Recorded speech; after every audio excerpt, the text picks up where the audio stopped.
Fala pessoal, e aí, tudo bem? Então hoje vamos fazer aqui um apanhado geral sobre o segundo reinado, tá? Um período marcado pela estabilidade política, por isso os partidos políticos vão ter um caráter especial nesse momento. Tem diversas videoaulas no canal, se puder, assistam lá. E deem um like, certo? Porque hoje já reclamaram comigo falando, pô, mas você não pede para dar like, não sei o quê. Então já deixa o like lá. Vamos lá. Cronologicamente, nós estamos falando de um período que vai de 1840 a 1889, com a queda da monarquia, certo? Nós vamos ter o golpe da maioridade dando início a esse grande período de estabilidade em que Dom Pedro II vai ser uma figura central, vai ter um papel político muito importante para a história do Brasil, tá? Então, o que aconteceu no golpe da maioridade? Os liberais que tinham sido desalojados do governo por conta daquilo que nós falamos em aula chamado regresso conservador, que já passou por uma revisão, a Miriam Dolnikov já estudou mais aprofundadamente isso, e hoje em dia se acredita que foi mais uma jogada política do que propriamente um golpe no sentido de derrubar os conservadores do poder, né? Como nós vimos, houve até conservadores que votaram junto com os liberais para a coroação de Dom Pedro II. O motivo qual é? Basicamente é porque dentro do modelo de Estado que os conservadores defendiam, um governo com um executivo forte, né, um governo com a figura de comando forte, esta figura de preferência deveria ser um rei, esta figura de comando forte casaria com um Estado centralizado, né, com uma condução pessoal importante do imperador, né? Então tudo isso, todo esse desenho do Estado associado à figura de comando do imperador era uma situação interessante para os conservadores. Portanto, houve um apoio de parte dos conservadores a essa ideia. E de fato passou. Como nós já comentamos em sala de aula, os liberais de fato participam do gabinete, do primeiro gabinete depois da coroação de Dom Pedro II. O que acontece é que houve as chamadas eleições do cacete, em que o grau de violência foi tão além do que era comum, lembrando que as eleições eram violentas até mesmo na época da Primeira República. Tá? Então, ela deve ter sofrido um grau de violência tão grande que isso se transformou num escândalo político e levou à queda do gabinete liberal, que foi sucedido por um gabinete conservador que, a partir daí, começa a articular a política de centralização administrativa. O que vai acontecer nesse sentido? Vão haver revoltas liberais, duas muito importantes, uma em Sorocaba e outra em Barbacena, e o Duque de Caxias vai fazer parte da repressão a essas revoltas. Ele usa uma estratégia muito mais de convencimento do que de força e realmente consegue a rendição dos grupos liberais. Então, digamos, essa abertura, no geral, a gente associa a essas ideias a abertura do período de 1840 com o golpe da maioridade. O que eu fiz para que o pessoal que estuda comigo siga foi, digamos, um roteiro, um pequeno roteiro que eu vou seguir também. Está disponível no blog e está disponível no Instagram, tá bom? Então, segundo reinado, nós vamos partir para os fundamentos da parte política, tá? Então, pontos importantes em relação ao segundo reinado. Período de maior estabilidade política, o que não significa que você não tem você tem ausência de disputas políticas ou que você tenha um mar de rosas entre 1840 e 1889, certo? houve debates ácidos, encarnecidos, né? Lutas importantíssimas nesse período, que ao acompanhar, ao ler os anais da Câmara dos Deputados, por exemplo, você percebe as entranhas do legislativo e como os embates de ideias e posições eram, em muitos casos, marcados por discussões acaloradas. Tá? Por isso que a divisão partidária é algo tão importante, porque vai materializar, digamos, especialmente até 1870, ela vai materializar duas posições importantes na sociedade brasileira. Uma vai ser a dos liberais.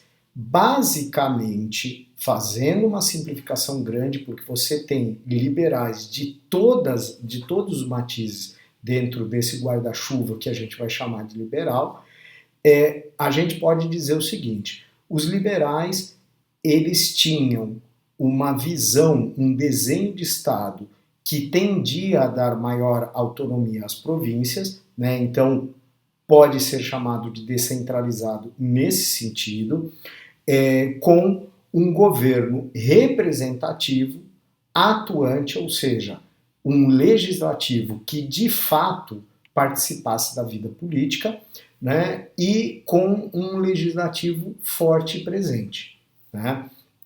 Então esse era o desenho. Dava um protagonismo para o governo representativo muito grande. Em contraposição, com os mesmos cuidados, nós vamos ter os conservadores. Né? Quem vão ser os conservadores? Vão ser aqueles que lutam por uma centralização administrativa ordenada, convergindo para o centro político, cuja figura de maior destaque era o imperador. Né? Com governo com poder executivo forte e a figura do rei atuante. Basicamente era esse o desenho. Tá? O que nós temos que levar em consideração aqui? De 1870 para frente, o Partido Republicano e o ideal republicano começam a aparecer com cada vez mais vigor na cena política brasileira. Tá? E de 1870 para frente, você começa a ter uma série de questões que vem à tona, como, por exemplo, o retorno da Guerra do Paraguai. E em que medida o exército volta com um perfil diferente dessa guerra, tá bom? Então, basicamente, esses são os aspectos políticos. Nós já vamos falar aqui das três questões, né? Questão militar, religiosa e da mão de obra. Na parte de economia, né, nós vamos ter o quê? Aumento da produção de café, surtos industriais que vão ser importantes para colocar sementes que vão frutificar e a gente pode dizer que eles cimentaram o caminho para a industrialização em 1930, tá? Aumento da produção com uma política econômica voltada para ampliar o setor cafeicultor em relação à economia geral. A abolição do tráfico negreiro, não é da escravidão, é do tráfico em 1850, o que vai ter um impacto econômico. A taxa de juros pelo aumento de capital na Praça do Rio de Janeiro, a taxa de juros chega a cair de tanto dinheiro que deixa de sair pelas redes, né, de tráfico e fica na Praça do Rio de Janeiro, né, circulando, fica no comércio do Rio de Janeiro. Tá? Expansão dos setores não escravistas com a entrada de mão de obra imigrante, certo? Que vai trazer, digamos, uma novidade para o campo da mão de obra brasileira, que vai ser o quê? Vai ser a mão de obra assalariada imigrante, tá? Lei de terras, muito importante. O José de Souza Martins, ele tem um trabalho chamado Cativeiro da Terra. É sempre bom lembrar, apesar de já ter passado por certas revisões, é sempre bom lembrar porque em 1850 os políticos aprovam uma lei que buscava mercantilizar a terra. Segundo uma série de análises, essa mercantilização da terra, ela tem um motivo, que é buscar impedir esses trabalhadores imigrantes de ter acesso à terra quando ela era apenas requisitada para as câmaras municipais, por exemplo. Né? Era o sistema de sesmarias que ainda estava vigente no Brasil e que, apesar de haver um período em que ela não foi utilizada com muita ênfase, né? Você tem outros trabalhos que analisam isso, né? A Márcia Mota, por exemplo, Nas Fronteiras do Poder, muito interessante o livro, a tese, né?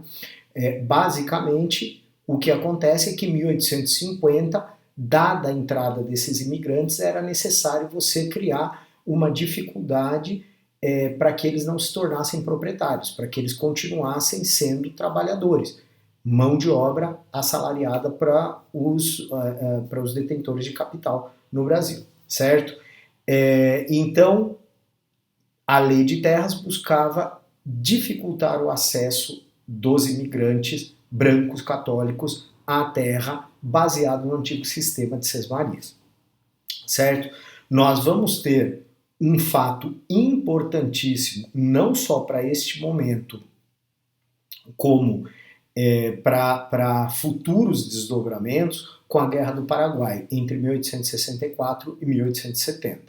Tá? Então, a Guerra do Paraguai vai ter como efeito claro a profissionalização dos quadros do Exército.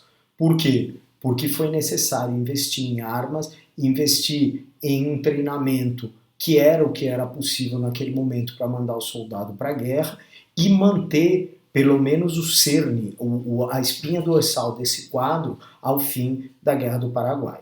Né? Então, profissionalização do Exército é um dos elementos muito importantes e o próprio Exército ele passou a adotar o ideal abolicionista quando retornou da Guerra do Paraguai. Você tem no blog, tem no canal videoaula sobre isso, tem aquela imagem do Ângelo Agostini, ele retratando um soldado que voltava e via a mãe dele no tronco sendo espancada a mando do dono da fazenda. Então, esta imagem, que caiu diversas vezes já em provas externas, ela sintetiza o problema, o dilema que tem do soldado que prestou, que participou como soldado, do escravo que participou como soldado da Guerra do Paraguai, voltar a ser livre, mas ele está inserido numa rede de apoio, uma rede familiar que ainda continuava escravos. Né? Que as pessoas dessa rede familiar ainda continuavam escravos. Né? Então, estes são elementos muito importantes que vão, digamos, ir alterando o cenário geral do Segundo Reinado. Tá? Em termos sociais, o que nós vamos ter? Uma sociedade marcada pela desigualdade. O José Murilo de Carvalho e outros analistas desse período vão falar em cidadania, em uma quase cidadania, né? Uma cidadania plena, uma cidadania restrita e a não cidadania que era desse elemento escravo. Tá? Então, vai ter esse recorte marcado pela desigualdade. Forte concentração de terras que vai permanecer indefinidamente no caso brasileiro, a escravidão legando marcas sociais, inclusive para o trabalho braçal, para o trabalho de força, né? Que você tem que empreender força para fazê-lo, trabalhos manuais, eles acabam ficando sempre relegados a segundo plano. Um desencantamento, um desgaste da monarquia, ou seja, que teve uma ascensão impressionante de 1840 até aproximadamente 1870, tá? Isso varia um pouco, alguns autores colocam ele para o começo da Guerra do Paraguai, então seria 40 a 64, e depois de 64 ou 70, dependendo do autor para frente, você tem um declínio do ideal monárquico. né? Inclusive gerando uma série de críticas e charges mostrando, tem várias delas no blog e no canal, mostrando Dom Pedro II dormindo, pouco se importando com o país, ou as pessoas tentando derrubar ele, né? Tem uma charge muito interessante, se eu não me engano, também é do Ângelo Agostinho, tá bom? Um desencantamento com a monarquia que não abre espaço para incorporar as novas classes sociais que estão surgindo, como os cafeicultores no Oeste Paulista. Então, isto vai ter um peso gigantesco para que, em determinado momento, quando a monarquia já estava desgastada, este grupo, digamos, articula com alguns outros, nós já sabemos, com Deodoro, com Floriano, com positivistas e elementos que já enxergavam a monarquia como algo atrasado, para derrubar a monarquia e o rei em 1889, certo? As 3 questões básicas. Questão militar é a volta da Guerra do Paraguai com um outro exército, na verdade com o exército. O exército ele ganha, digamos, a autonomia, o desenho, a institucionalidade que o exército vai passar a ter no processo da Guerra do Paraguai. Nós temos a Vilma Pérez Costa com um trabalho muito interessante chamado A Espada de Damocles, né? Eu já passei em sala de aula, eventualmente falo desse trabalho. Então, essa será a questão militar. A questão religiosa é um choque de poder.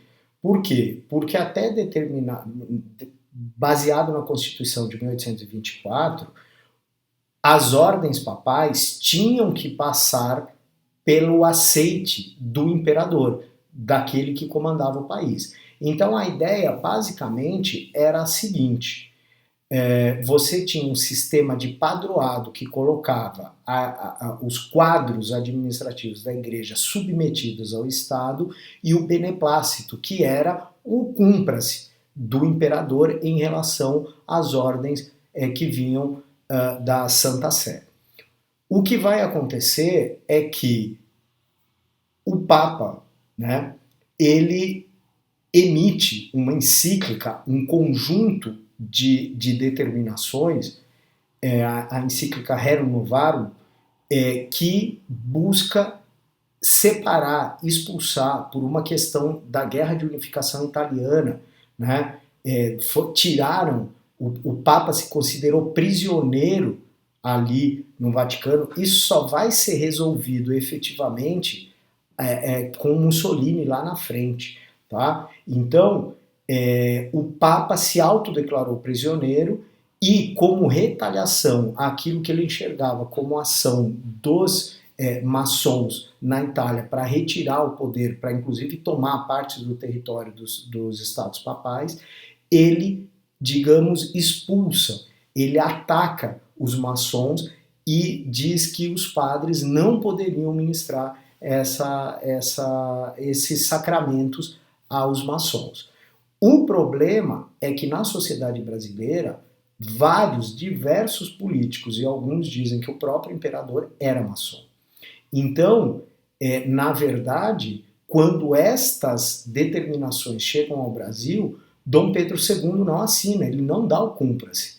Então, efetivamente, isso não poderia ser levado adiante. Só que 2 bispos, um de Olinda e o outro do Pará, se eu não me engano, depois vocês chequem, por favor, eles cumprem a ordem papal, passando, portanto, por cima de Dom Pedro II, o que as autoridades buscam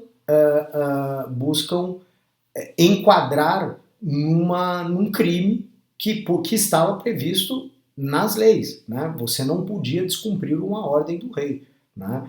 E, portanto, eles acabam sendo presos e tudo indica que deveriam cumprir uma pena relativamente pesada por ter se sublevado contra as ordens monárquicas, né?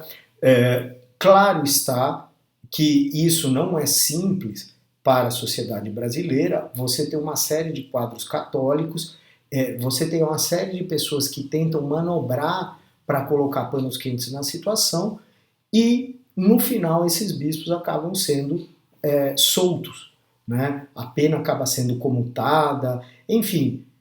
No entanto, o estrago já estava feito, o mal-estar já estava implantado e muitos católicos fervorosos acabam se afastando, saindo do campo de apoio e de influência da monarquia. Tá? Por último, a questão da mão de obra, que a gente já tratou. A questão da mão de obra desde 1850, você já tem uma crise do fornecimento da entrada de escravos por conta da lei que impedia a entrada de novos escravos em 1850, fruto do Bill Aberdeen, de 45. Né? Então, esta crise na entrada de escravos começa a turbinar a escravidão, a venda de escravos entre as províncias, interprovincial, e ao mesmo tempo coloca na mão da elite política um problema que eles teriam que resolver. Quem substituiria a mão de obra escrava? Né? Nós sabemos, porque estudamos história, estamos do lado de cá, que foram os imigrantes, especialmente os italianos, certo? Mas chegou-se a essa conclusão. Né? Então, o que nós vamos ter? A partir de 1870, nós vamos ter uma modernização conservadora. Então, a economia brasileira acaba se abrindo para investimentos externos. Então, tem a Maria Luísa, me fugiu o nome, ela é autora do livro Entre a Venda e o Armazém. Né? A Malu, ela faz uma análise dos grupos sociais e da sua inserção no sistema econômico. Tá? Então ela vai classificando por faixas essa inserção e como eles tentavam sobreviver naquela época. Ao tratar disso, ela trata, ainda que indiretamente, da entrada de bancos a partir de 1870, a entrada de bancos estrangeiros na economia brasileira. Então, a abertura de agências, a abertura de sistemas bancários feitos com capital estrangeiro. Na realidade, não que isso seja a inovação, a novidade está, digamos, numa explosão de entrada desse capital estrangeiro. Tá? Outra parte dessa modernização conservadora, aí está ligada basicamente, o símbolo dessa parte sem dúvida do Mauá, que também teve bancos, né? Como eu já falei várias vezes em sala de aula, o Banco do Brasil de 1853 é fruto da fusão de um Banco do Brasil do Mauá e o Banco Comercial do Rio de Janeiro. Né? E essa modernização conservadora também investe na questão do transporte, investe em ferrovias, na dinamização bancária, na entrada no financiamento da cafeicultura e assim por diante. Tá? Entrada de imigrantes leva à formação de uma classe assalariada, de uma mão de obra assalariada, que vai ter um papel importante nas cidades e vai começar, digamos, a desenhar novas atividades econômicas e novas classes sociais ao longo de muitas décadas. Tá bom? Então, a imigração vai passar por duas fases, um sistema de parceria em que a viagem era paga pelo fazendeiro e aí o imigrante acabava devendo, o que foi denunciado como uma escravidão branca na Europa, pelo Thomas Davids, por exemplo, e isso levou inclusive à suspensão da vinda de alemães para o Brasil. E num segundo momento, o Bruno Witzel tem um trabalho sobre isso, era o mestrado dele, ele trabalha analisando esse sistema de parceria, os contratos entre os parceiros, ou seja, entre o trabalhador e o dono da fazenda. Aponta coisas muito interessantes. De toda forma, isso deu tanto problema, o próprio Nicolau de Campos Vergueiro, tem uma rua aqui perto, no centro de Sorocaba, que tem o nome do Nicolau de Campos Vergueiro, ele tentou, né, promover o uso de mão de obra imigrante na fazenda dele. foi um grande fracasso e ele no final acabou abandonando essa prática, né? Tem uma companhia chamada Vergueiro, eu cheguei a estudar uma parte dessa companhia, um período de atividade dessa companhia. O Nicolau de Campos Vergueiro já tinha falecido, mas a empresa passou para parentes dele. Tá? Eles continuaram trabalhando, buscando trazer imigrantes, mas ganhar dinheiro no transporte, não propriamente trazendo e colocando eles como mão de obra assalariada nas fazendas, né? Não eles administrando a fazenda, tá bom? Então, digamos, a segunda fase da imigração foi a imigração subvencionada pelo governo, tá? E aí houve, de fato, uma ausência de conflitos que era tão comum em relação ao sistema de parcerias, tá? É necessário falar da Revolução Praieira, né, ou da Revolta Praieira de 1848. Ela é uma revolta que busca contestar a centralização adotada por um gabinete conservador e critica o abandono dos empreendimentos açucareiros, propondo, obviamente sob influência das revoluções europeias de 1848, ela propõe instaurar uma república com voto universal. Lembrando que esse voto universal não equivale ao voto universal de hoje. O voto universal de hoje é muito mais abrangente que o universal desta época. Tá? Só, por exemplo, as mulheres, a princípio, as mulheres não estavam contempladas nisso. Era uma figura que já tinha participação política, mas que, por conta de ser censitário, excluía boa parte da população, mesmo masculina, por exemplo. Tá? Então, nós vamos ter essa proposta, ela é sufocada e a ordem se impõe contra a Revolução Praieira. É a última revolta dentro do Segundo Reinado, né?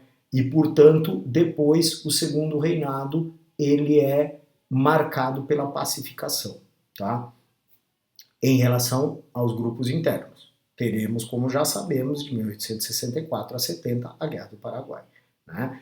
A partir de 1870, começa um desgaste gradativo, importante, que vai minar a base de apoio do monarca e tanto a questão da escravidão, que, como eu já falei, para alguns autores foi uma espécie de jogada política que deu errado.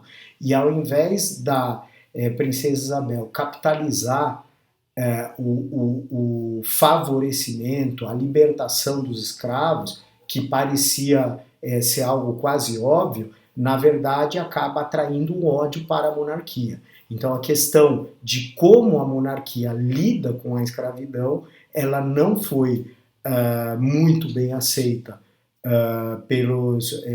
pelos apoiadores de última hora da monarquia. Lembre-se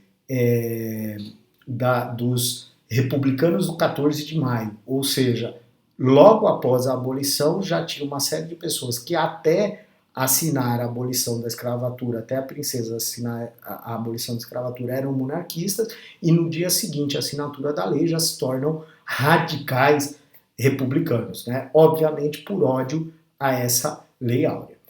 E também pela incapacidade institucional de englobar a classe de cafeicultores que tinha enriquecido do Oeste Paulista e que, portanto, acabava fazendo frente à monarquia e não parte da monarquia.